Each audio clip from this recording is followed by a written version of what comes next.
Retornando ao nosso estudo sobre o reino de Deus, hoje vamos estar falando sobre o cumprimento da vontade do Pai em relação à questão da salvação, que nós vemos até aqui, o Evangelho do Reino, que é a nossa terceira parte, e como tudo se cumpre de acordo com a vontade do Pai, através do Cristo, do Messias encarnado, que vem fazer a vontade do Pai para nos garantir essa tão grande salvação e a nossa presença diante desse reino.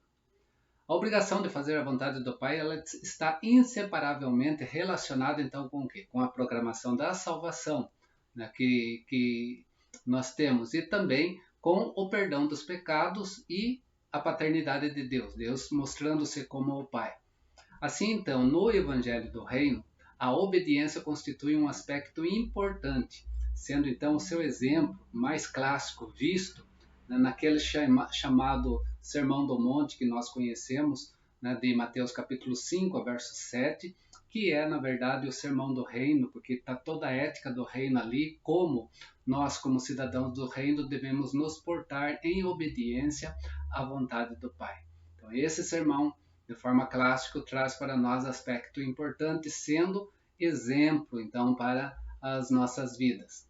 Sermão do Monte, ela é uma grande uma demonstração do chamamento para aqueles que são cidadãos do reino viverem obediente ao Pai de forma prática, não na teórica.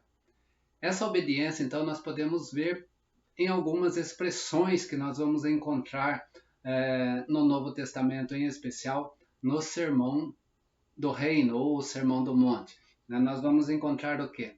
Falando sobre a vontade do Pai, Mateus capítulo 5, verso 16, assim brilhe também a vossa luz diante dos homens, para que vejam as vossas boas obras e glorifiquem ao vosso Pai que está no céu. Fazer boas obras, ou obediência a Deus fazendo as boas obras. Lembrando que as boas obras por si, não trazem o aspecto salvífico para a nossa vida, mas aquele que é salvo, através da sua fé, essa fé salvadora, ele produz boas obras porque é fruto dessa salvação, é fruto dessa fé. Fazer boas obras. A outra expressão que nós vamos ter presente também é Mateus 5:20, praticar a justiça, ou viver de acordo com a justiça do reino de Deus que devemos estar vivendo, Porque como cidadãos do reino, nós temos que praticar a justiça, porque vos digo que se a vossa justiça não exceder em muito a dos escribas e fariseus ou dos religiosos que vivem de forma teórica, jamais entrarei no reino dos céus. Ainda Mateus capítulo 6, verso 1. Guardai-vos de exercer a vossa justiça diante dos homens, para que sejam vistos como faziam os religiosos naquela época. De outra sorte, não tereis galardão junto ao vosso Pai Celeste. Ainda, verso 33, buscai, pois, em primeiro lugar o seu reino e a sua justiça, porque reino e justiça estão atrelados aqui, não tem como separá-los. E todas estas coisas, as coisas que estão no contexto de Mateus 6,33 acima, os versos anteriores, vos serão acrescentadas. Então, praticar a justiça é outra recomendação que nós vamos ter aqui com relação à obediência ao reino de Deus. Obediência nessa expressão, fazer boas obras, praticar a justiça, também cumprir através disso que a lei e os profetas. O que é a lei e os profetas? Aquilo que o Velho Testamento trazia também como referência para as nossas vidas. Mateus vai continuar trabalhando nessa expressão dos capítulos 5, do verso 17 a 48, nós vamos ter muito em relação ao Velho Testamento e como deve ser nós vivermos a lei em Cristo Jesus como cidadãos do reino. Mas eu quero deixar aqui Mateus 7, 12, mas depois vocês podem ir até o capítulo 5, verso 17 até o 48, que vocês vão ver toda essa gama de cumprimento do Velho Testamento. Jesus não veio tirar de nós, mas ele veio dar a realidade desse cumprimento que estava no Velho Testamento nas nossas vidas, no sentido da ética do reino. 7:12 diz: tudo quanto, pois, que os homens quereis que os homens vos façam, assim fazei vós também a eles, porque esta é a lei e os profetas. Essa era a direção que o Velho Testamento trazia. Outra expressão que nós vamos ter em relação a essa obediência ao Pai, né, que nós vamos ter, vai estar também na expressão da porta estreita e do caminho apertado, né, que lembramos sempre no quesito em relação à salvação. Mateus capítulo 7 ainda ele prossegue no verso 13 e 14. Entrai, é uma ordem, é uma que deve ser obedecida, pela porta estreita. Larga é a porta, espaçoso o caminho que conduz para a perdição, e são muitos os que entram por ela. Porque estreita é a porta e apertado o caminho que produz para a vida, e são poucos os que acertam com ela. Entrar pela porta, né, e pelo caminho apertado, andar dessa forma, né, é obediência, então, ao reino de Deus, que Deus, como Pai, pede da vida dos seus filhos. Por isso, Mateus capítulo 7 ainda continua trazendo a expressão que fazendo isso nós estamos fazendo a vontade do Pai. Nós vemos isso no verso 21. Nem todo o que me diz Senhor, Senhor entrará no reino dos céus, mas aquele que faz a vontade do Pai, que está nos céus. Ou seja, você pode ser um bom religioso, você pode até fazer muito, né, em relação à religiosidade, mas se você não estiver de acordo com a vontade do Pai, né, você não entrará no reino dos céus. É isso que o texto está dizendo para nós aqui. Mas o que é fazer a vontade do Pai? E como que eu vou fazer a vontade do Pai então? Aonde que eu vou ter requisitos, né, para eu fazer a vontade do Pai? Continua Mateus ainda falando para nós a partir do verso 24 até o verso 27, que é outra expressão de obediência ao reino de Deus, que fazer a vontade do Pai é ouvir e praticar as palavras que Jesus está trazendo, né, dando uma roupagem em cima daquilo que o Velho Testamento não era compreendido, agora trazendo a realidade nele. Todo aquele, pois que, aí Jesus fala, ouve minhas palavras e as pratica. Só ouvinte não resolve de nada. Prática, né, obediência. Será comparado a um homem prudente, que edificou sua casa sobre a rocha, caiu a chuva, transbordaram os rios, sopraram os ventos e deram com ímpeto contra aquela casa, que não caiu. Por quê? Porque fora edificado sobre a rocha. Quem é a rocha? Cristo. Mas como que você vai estar edificado na rocha que é Cristo? Ouvindo e praticando as suas palavras. Somente como ouvinte teórico você não está na rocha que é Cristo. Você é um conhecedor, como eram os escribas e fariseus, mas isso não os fazia cidadãos do reino. Por isso ele fala, e todo aquele que ouve essas minhas palavras e não as pratica, será comparado a um homem insensato, que edificou a sua casa sobre areia. Caiu a chuva, transbordaram os rios, sopraram os ventos, deram com ímpeto contra aquela casa, e ela desabou, sendo grande a sua ruína. Então, como nós vivemos então as expressões de obediência ao Pai, né, nesses textos, né, nas expressões de fazer as boas obras, praticar a justiça, cumprir a lei e os profetas, aquilo que o Velho Testamento trazia, entrar pela porta estreita e o caminho apertado, né, nessa direção que devemos seguir. E isso é fazer a vontade do Pai. E aonde está a vontade do Pai? No ouvir e praticar as palavras de Cristo Jesus. É isso que nós temos, então, de expressão para nossas vidas. A obediência, então, é a parte positiva da conversão. O desobediente não pode dizer-se converso. E obediência aqui é prática de vida cristã, né? Sendo ela, então, encontrada onde? Essa prática de vida cristã? Em toda parte. Olha o que diz Mateus 3, verso 8. Produzi, pois, vocês que são obedientes, produzi, pois, frutos dignos de arrependimento. Arrependimento, conversão. Então, o convertido ele tem que produzir frutos, né? E as escrituras sagradas dizem que eles produzem bons frutos, mas produzir aonde? Em todo lugar, né? Não é apenas dentro da esfera religiosa onde ele está. Essa obediência, então, ela é repetida nas exigências globais, né? De forma geral, né? Como que? A prática do amor, e que amor? Amor radical. E a entrega de si mesmo também de forma radical. Mateus capítulo 10, verso 37 e 39. Quem ama seu pai ou sua mãe mais do que a mim, Jesus está falando que coloca outras coisas em primeiro lugar na sua vida do que eu, não é digno de mim. Quem ama seu filho, sua filha mais do que a mim, não é digno de mim. Quem não toma a sua cruz, aqui não é a cruz salvífica que essa Jesus fez, é a cruz do negar-se a si mesmo, né? Essa é a cruz da renúncia. Quem não toma a sua cruz, e renúncia aqui é colocar totalmente na presença de Cristo e obedecer totalmente à sua vontade, né? Dessa forma, né? Quem então não toma sua cruz e vem após mim, não é digno de mim.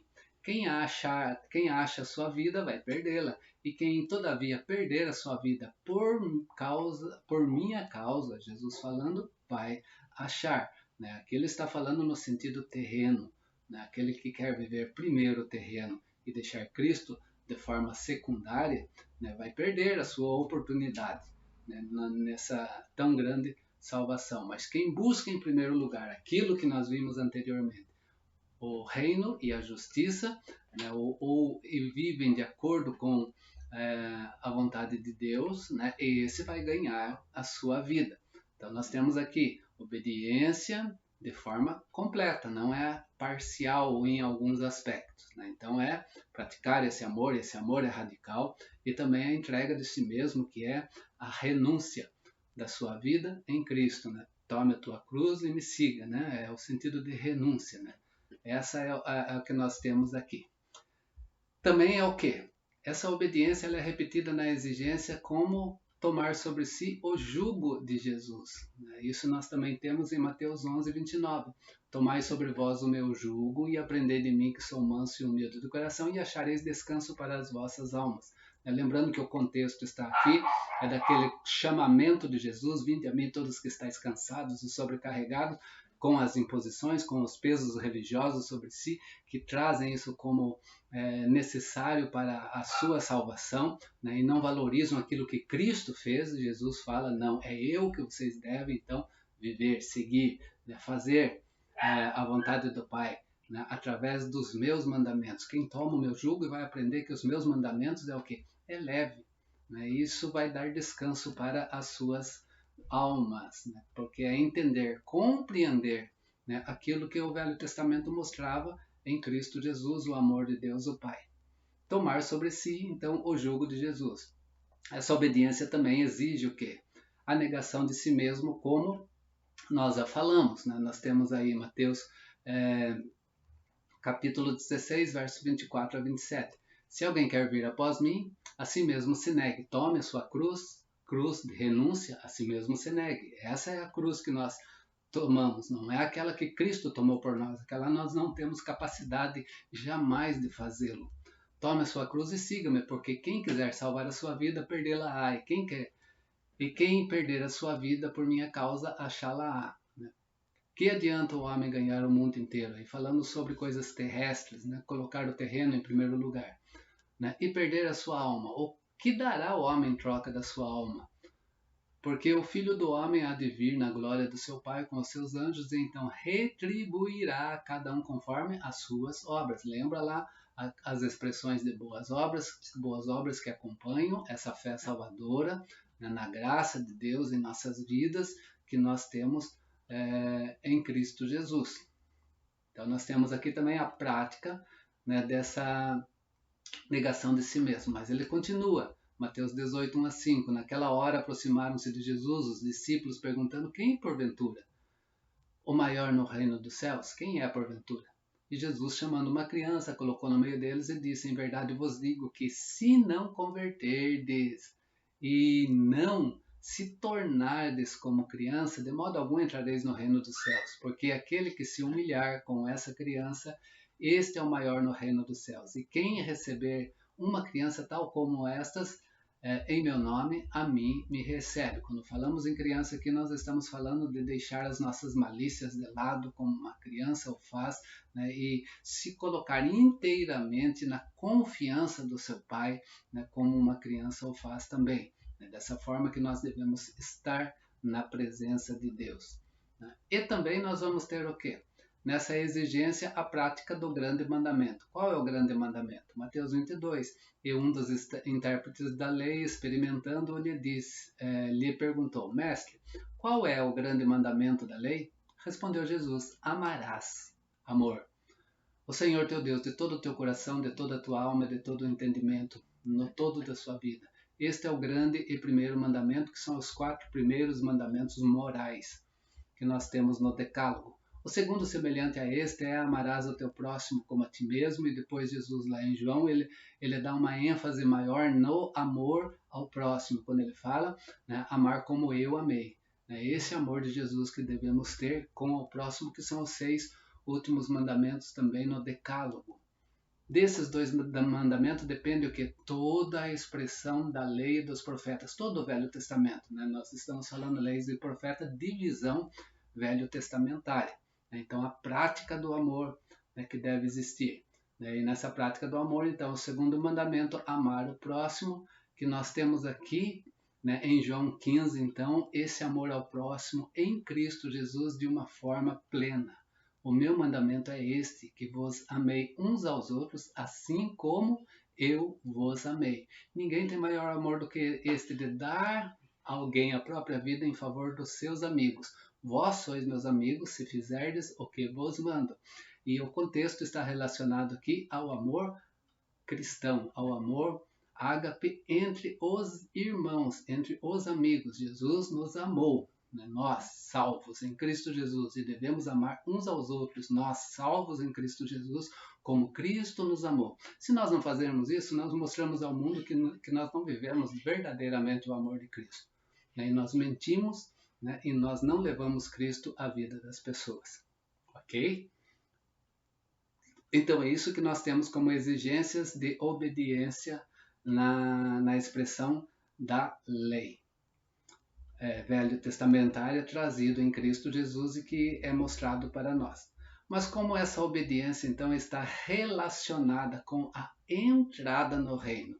Mateus 5:20, né, nós já vimos isso, mas ele volta a dizer e ele nos mostra, porque vos digo, se a vossa justiça não excederem muito a dos escribas e fariseus, jamais entrareis no reino de Deus. Então, o que responde esse texto para nós?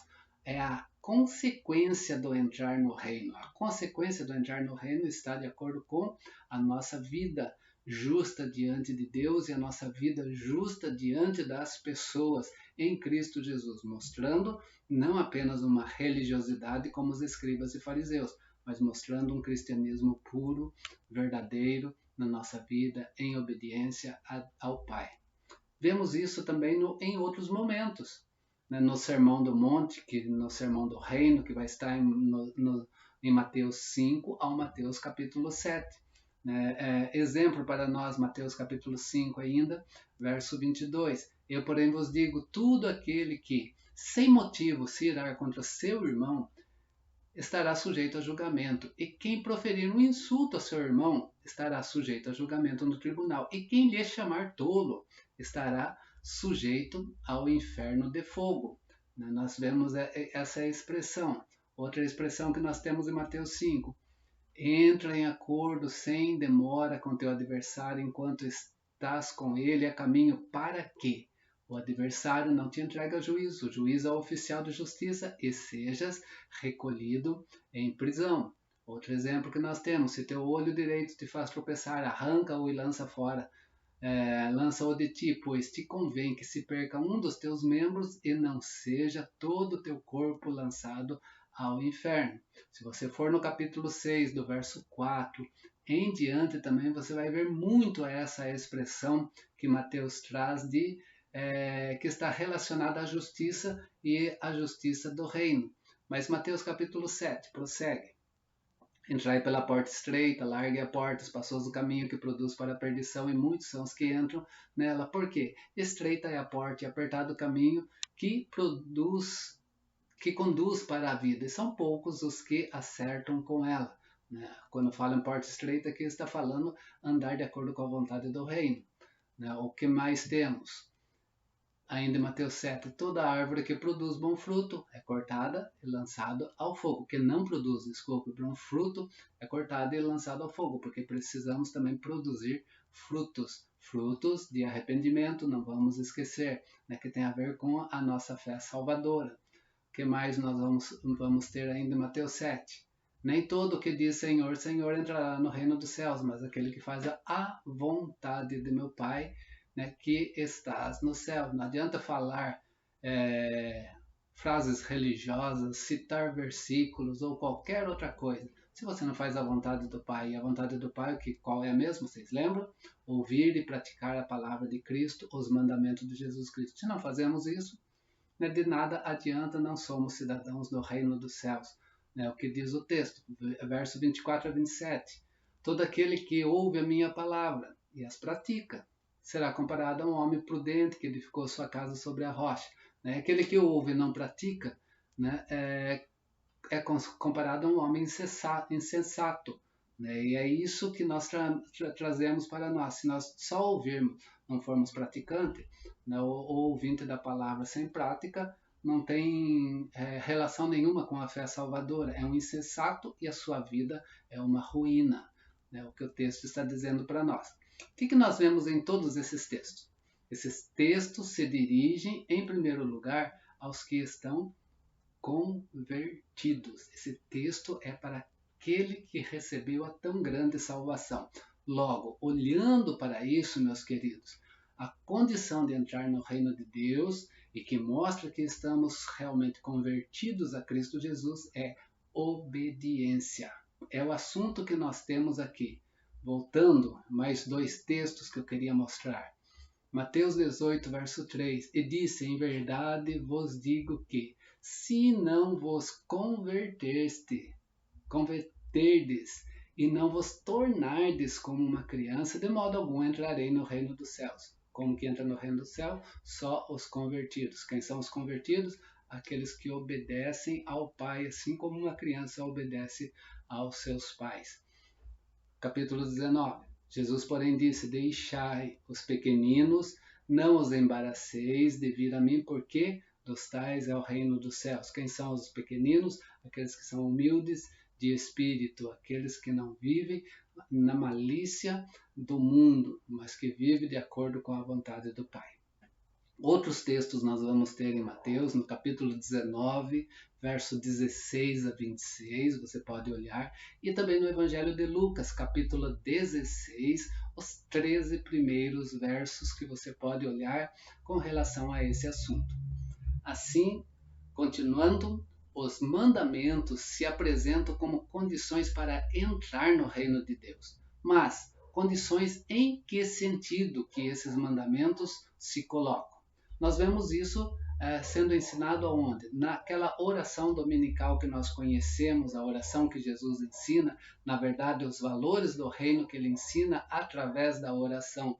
Mateus capítulo 6, então, nós vamos ter o verso 9 e 10. Portanto, vos orareis assim, Pai Nosso, porque a relação é com o Pai, com a paternidade, né? Deus.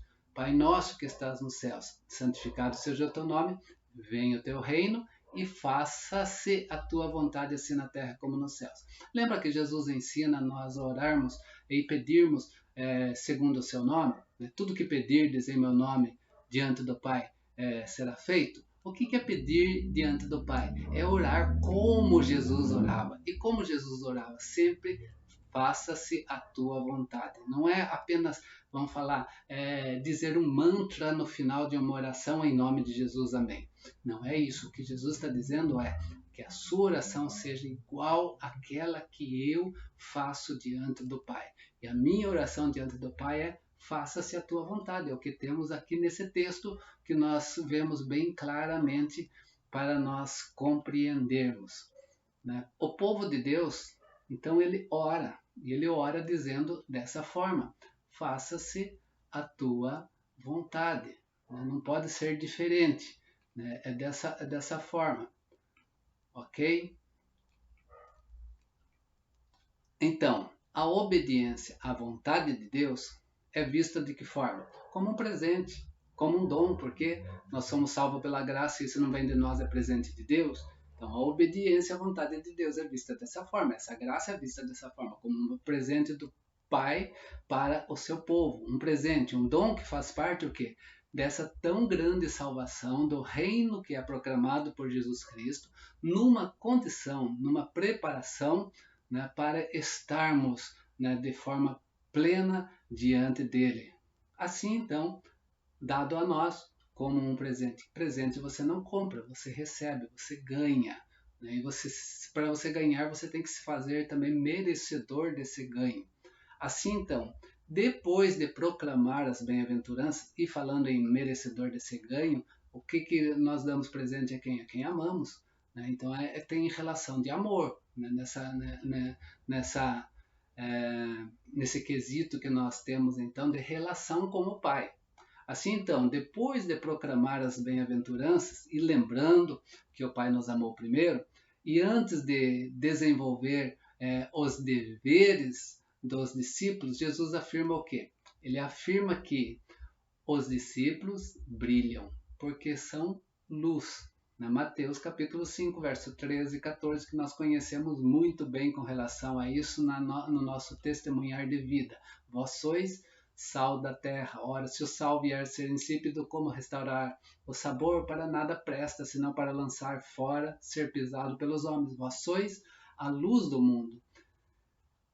Não se pode esconder a cidade edificada sobre o monte. Então, a relação que nós temos aqui é luz. Então, de acordo com aquilo que deve ser a vida dos discípulos. Logo, para sermos luz, nós temos que fazer o quê? Nós devemos fazer a vontade do Pai. Né? O fato indicativo que precede esse dever que é imperativo. Então, meus queridos, recebemos o dom, o presente, né, da obediência por sermos o quê? Membros do reino de Deus, né, que nos foi dado em Cristo Jesus. E o cumprimento da vontade, então, de Deus sempre é descrito como o outro lado da salvação, que mostra que nós somos salvos, mostra os nossos frutos. A obediência, então, é quanto à filiação, estar no reino de Deus, entrada no reino de Deus, e a norma e a medida, né, diante desse reino. Mas também é realizar a obediência. O Evangelho aponta para a graça divina, para a salvação do reino, e nós devemos viver, né, essa salvação do reino, né, vivendo o Evangelho na nossa vida em obediência ao Pai. É Cristo, então, que possibilita essa obediência da parte dos filhos do reino, né? Sendo essa obediência, então, um assunto de fé, fé salvadora. Nós vemos isso em Mateus capítulo 21, verso 32, porque João veio a vós outros no caminho da justiça, e não acreditastes nele, ao passo que os publicanos, né, e meretrizes creram. Vós, porém, mesmo vendo isso, não vos arrependeis, afinal, para acreditardes nele. Então, nós vemos aqui que a obediência é um assunto de fé que não estava presente na vida dos religiosos naquele momento, porque eles não creram, né, no que anunciou João em relação a Cristo. Ele foi o que preparou o caminho. Né? E ainda continua, Marcos capítulo 11, verso 31. E eles discorriam entre si: se dissermos do céu, dirá, então por que não acreditais nele? Falando ainda sobre essa relação do testemunho de João. Por quê? Porque nós temos aqui a questão de fé, que não havia na vida dos religiosos daquela época, dizendo: o tempo está cumprido, era isso que ele falava. O reino de Deus está próximo, era isso que João falava. Arrependei-vos, né, e crede no Evangelho, era isso que João falava. Mas eles não creram, né, eles não tiveram fé em relação a isso. Né, Marcos ainda, capítulo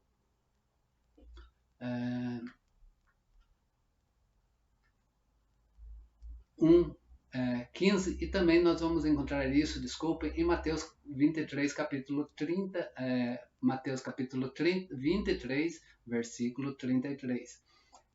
A fé, é a certeza, então, da ajuda e da salvação do Senhor. Logo, tudo está concentrado em nossa relação com Cristo, porque é de Cristo, da graça, que procede o quê? Procede a obediência, né, que vem dessa fé salvadora. Aí sim, Mateus capítulo 7, verso 23.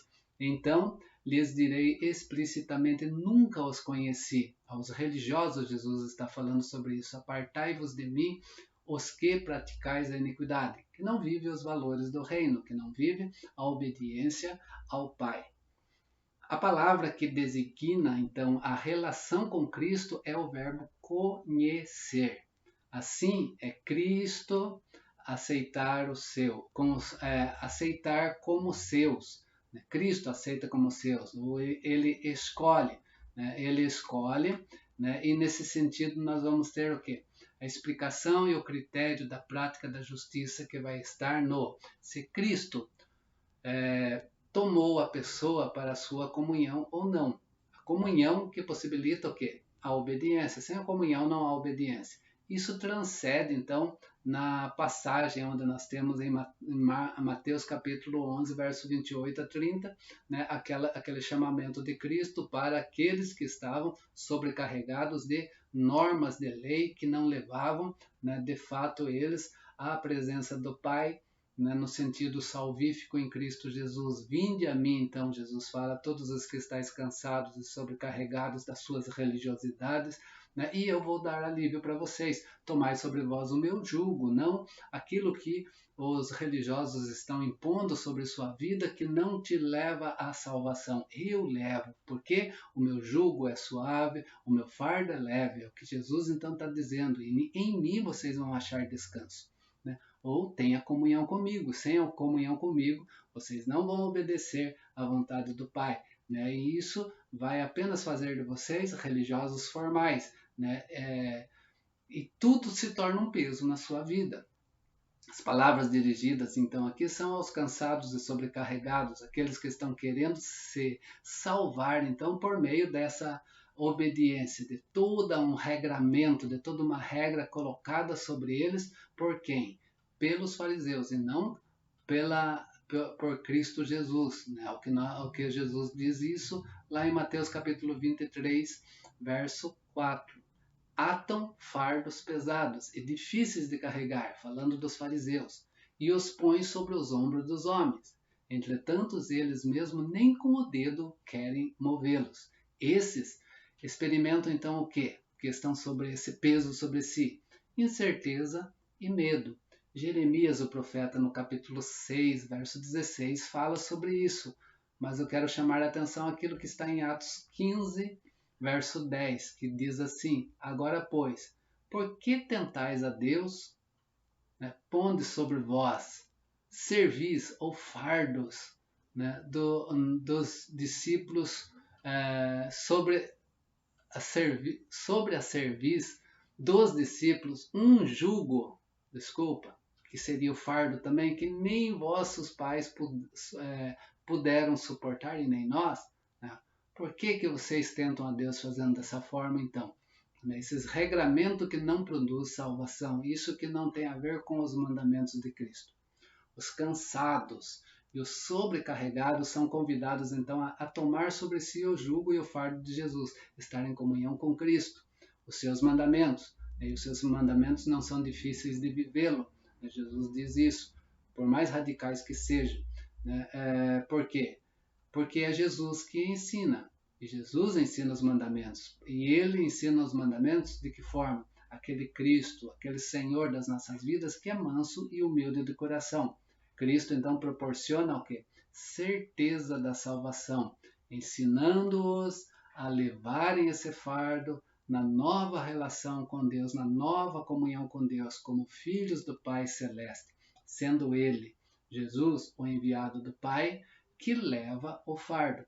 Logo, a possibilidade, então, da obediência está em Cristo, que nos aponta os seus mandamentos, as suas advertências e as ameaças com relação à perdição.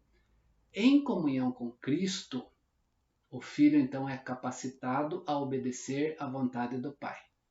Mas a pergunta é esta: será que esta obediência implica em alguma mudança, né, do ser humano? Mateus 7, novamente, nós vamos ver versos 16 e verso 17.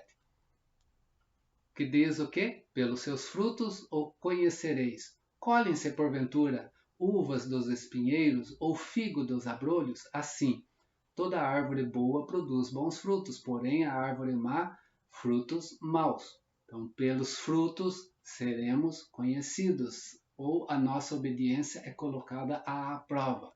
Essa passagem dá a entender o quê? Que a obediência procede o quê? Do próprio ser da pessoa. É que o fruto bom só é produzido pela árvore boa. Além de árvore e fruto, ainda há diversas referências ao coração, né, que determinam o quê? O bem ou o mal que a pessoa pratica. O bem e o mal são determinados, então, pelo coração, pelo íntimo, pelo seu ser, né, da pessoa. Né? Nós temos alguns textos que falam sobre isso, eu vou lê-los rapidamente, sem entrar no mérito, mas ele já é bem claro. Porque o coração deste povo está endurecido de mau grado, ouviram com os ouvidos, fecharam os olhos, para não suceder que vejam com os olhos, ouçam com os ouvidos, entendam com o coração e se convertam e sejam por mim curados. Este povo honra-me com os lábios, mas o seu coração está longe de mim. Mas o que sai da boca vem do coração, e é isso que contamina o homem, porque do coração procedem maus desígnios, homicídios, adultérios, prostituição, furtos, falsos testemunhos, blasfêmias. Olhando ao redor, indignado e condoído, com a dureza do coração, disse ao homem: estenda a tua mão. Estendeu-a e a mão foi restaurada. Porque não haviam compreendido o milagre dos pães antes, o seu coração estavam endurecidos. Lucas. E irá diante do Senhor no espírito e no poder de Elias para converter o coração dos pais aos filhos, converter os desobedientes à prudência dos justos e habilitar para o Senhor um povo preparado. A que caiu na beira do caminho são os que ouviram. Venha seguir o diabo e arrebata-lhes do coração a palavra, para não suceder que, crendo, sejam salvos. Nós vemos então aqui algumas questões em relação ao coração. Além do fruto, o coração mostra se a pessoa é obediente e está em comunhão com Deus através de Cristo Jesus, obedecendo e vivendo os seus mandamentos. Jesus ainda fala sobre isso na relação de mortos e vivos, referindo-se então o quê? A condição espiritual da pessoa, não no sentido físico, mas espiritual. Mateus 8, verso 22. Replicou-lhe, porém, Jesus: segue-me e deixa os mortos sepultar os seus próprios mortos. O que está falando aqui é de questão espiritual, não está falando de morte física, é o que Jesus fala. Aqueles que não seguem Jesus estão mortos espiritualmente. Lucas capítulo 15. Porque este meu filho estava morto e reviveu, estava perdido e foi achado, e começaram a regozijar-se. Então, nessa expressão também que Jesus fala: fruto, coração, mortos e vivos, em relação à obediência. Só se for mudado, então, o quê? O seu ser mais íntimo, estará o homem em condição de obedecer. Se o seu ser mais íntimo não for mudado, ele não vai obedecer. Ele pode até viver algum regramento, mas não vai obedecer de forma natural. Logo, obedecer então aqui com relação ao reino de Deus pressupõe uma mudança radical do ser humano, do seu interior, da sua vida. A maneira em que isso se realiza, então, nunca é indicada expressamente. Se nós olharmos para os evangelhos sinóticos, Mateus, Marcos e Lucas. Por quê? Porque esses evangelhos, eles refletem o quê? Uma situação histórica, antes do Espírito ser derramado. O Espírito vem para fazer isso, eles estão mostrando isso antes dessa ação. Mas o Espírito Santo é mencionado nos evangelhos, como o quê? Como esse presente. Lembra, estamos falando desse presente, desse dom. Em resposta ao quê? A oração dos filhos. Lembra aquela oração sobre a oração que Jesus fala lá em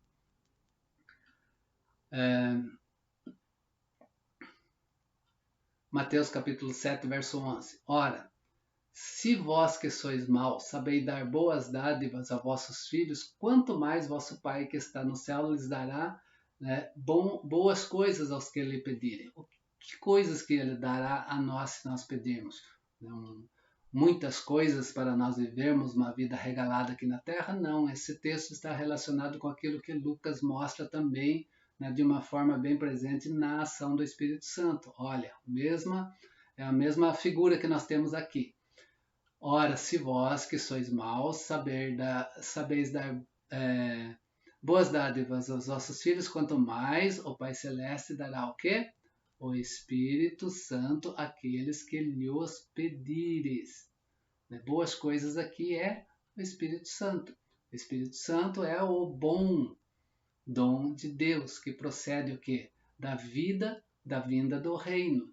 E pertence o quê? Pertence à salvação proclamada por Jesus, no fato de que Jesus é o Messias, equipado por Deus com o Espírito Santo. Logo, o Espírito Santo e o reino também acompanham um ao outro. Uma das grandes, então, pressuposições de todo o Evangelho. E é nessa unidade, então, do reino que nós aprendemos que a exigência de obediência é um aspecto importante do Evangelho. Obediência tem a ver com Cristo, tem a ver com a ação do Espírito Santo na nossa vida, que nos leva, então, diante do Pai. É isso que nós queríamos ver nessa relação da paternidade com Deus com relação à obediência. Finalizando, Mateus 19, 26, Jesus, fitando neles os olhos, disse-lhes: isto é impossível aos homens, mas para Deus tudo é possível. Diante de Deus nós conseguimos viver o reino de Deus, obedecer aos mandamentos de Jesus Cristo, estar cheio do Espírito Santo. Por quê? Porque Deus, o Pai, preparou tudo isso para as nossas vidas. Próxima aula, a salvação ainda, mas no cumprimento então da vontade do Pai. Até lá, que Deus assim nos abençoe e que nós possamos prosseguir adiante. Forte abraço desse irmão em Cristo, fica na paz. Te vejo na próxima.